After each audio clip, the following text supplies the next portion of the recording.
experiences, because I know they're different. So could you please just share with us what it was like growing up as the youngest of 6 children, please?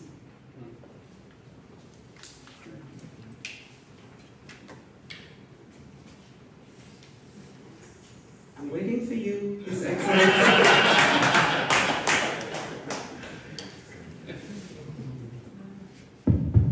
Surely, in my address, I'm going to attempt that. That's what I expected to hear, right? But I'm going to share with you because this is the only time I'm going to speak. Growing up as the first of 6 children, I consider myself the captain of that ship. And what that means is I was held responsible and accountable for anything and everything my siblings did. I remember my father, who was an educator for 54 years, beat me up because my brother messed up something in the house, because my sister did something. It's 3 girls and 3 boys. So I can relate to where he's coming from, because we both come from humble beginnings. And that humble beginnings, I know what it means to stand in line waiting for your turn to use the bathroom. That's where we come from. And then you start to think your roots, your identity. Who are you and whose are you? Because if you don't have an identity, you will not sit in that position.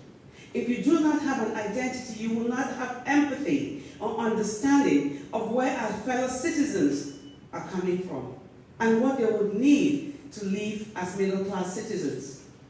Africa has all the resources we can think of, but we still live in poverty. The question we should each ask ourselves, why?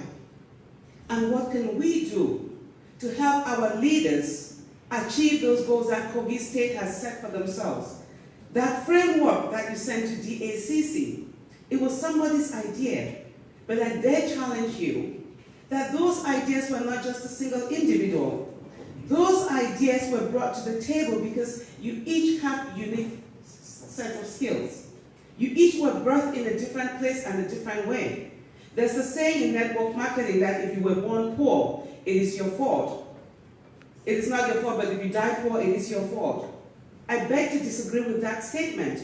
We are born in the continent not by choice. It is not by choice that we are living in the conditions we're living in.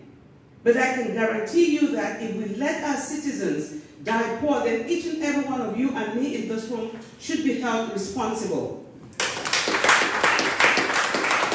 And that is where DACC comes in. We can relate to what it means not to have food on the table. We can relate to going to the hospital and not having to be admitted into the hospital because we don't have the money. That should not be, my fellow brothers and sisters. What should be is we take care of the individual and let the money come after.